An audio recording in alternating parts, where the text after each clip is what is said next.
Mengutip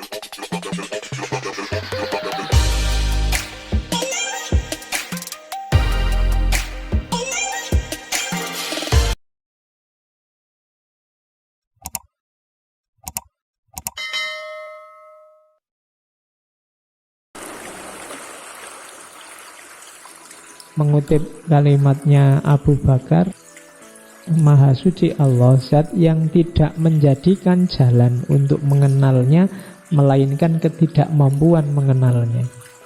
Maksudnya apa? Cara kita untuk mengenal Allah adalah dengan cara mengakui bahwa kita tidak akan mampu mengenalnya. Itu kalimat filosofis ini. Jadi caramu untuk kenal Allah adalah dengan cara akuilah bahwa kamu sendiri tidak akan mampu dengan kemampuanmu untuk mengenal Allah. Kenapa? Karena Allah itu laisa kamislihi syai'un. Tidak bisa ada imbangannya apapun, termasuk konsepmu, termasuk gambaranmu, termasuk imajinasimu. Jadi makanya kalimat tauhid itu diawali la ilaha. Semuanya harus dinafikan kecuali Dia.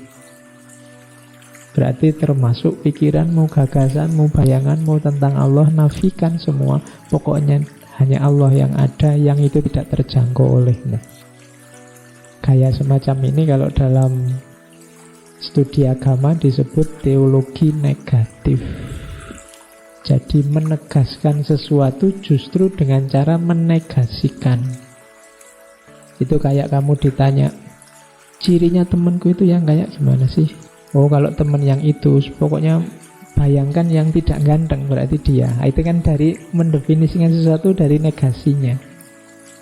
Pokoknya orang yang tidak ramah, bayangannya semacam itulah. Jadi memahami sesuatu dari negasinya.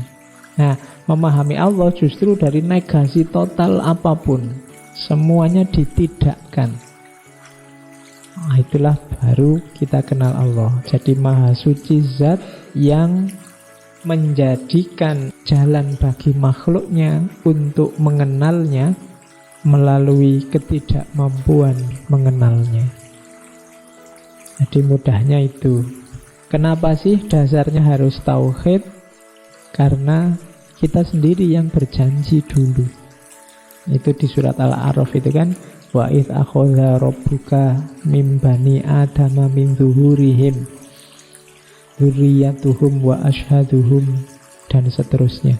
Jadi ini kan dulu sebelum kita lahir, ini bagi yang belajar neoplatonisme, ada yang menafsirkan risalahnya Junaid ini ketika menggambarkan misak. Nah, misak itu perjanjian. Dulu kita sebelum ada di dunia ini ada satu alam, ada satu dunia, sebut saja dunia roh, yang di situ kita masih belum kayak gini, masih dalam bentuk, kalau di risalah Junaid disebut di situ pertemuan antara yang hak dengan yang hak, hak besar Allah dengan hak kecil manusia. Manusia dalam bentuk yang paling murni, paling sejati. Sebelum nanti masuk ke jasad, kemudian jadi kayak kalian, terus karena banyak sekali hijab, terus tidak karu-karuan pikiranmu, gaya hidupmu, dosamu akeh macam-macam. Yang hak, yang sejati tadi akhirnya samar-samar. Tapi kalau kita teliti serius masuk ke dalam, kita ketemu hak yang sejati tadi. Dulu sebenarnya kita berjanji sudah, ketika hak dan hak tadi bertemu, terus Allah tanya, bukankah aku ini Tuhanmu? Bala syahidna. Betul, kami saksinya.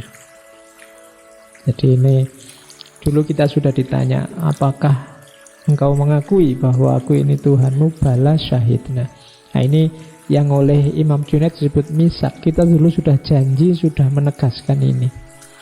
Maka cerita hidup kita di dunia sebenarnya apa? Cerita mewujudkan perjanjian ini. Jadi kita hidup ini sebenarnya memenuhi janji untuk bersaksi bahwa hanya Allah satu-satunya Tuhan. Ini namanya misak. berarti kalau kita hidup keluar dari jalannya Allah, hidup menjauh dari Allah, kita sedang mengkhianati janji kita sendiri. Maka jangan sampai jalan hidup kita itu cerita pengkhianatan.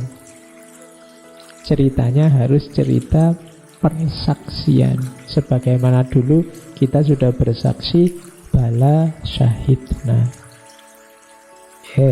Jadi ini ajaran tauhid. Teorinya namanya teori misak. Nanti yang tertarik bikin skripsi atau tesis tentang Junaid boleh mengangkat teori misak menurut Junaid al-Baghdadi.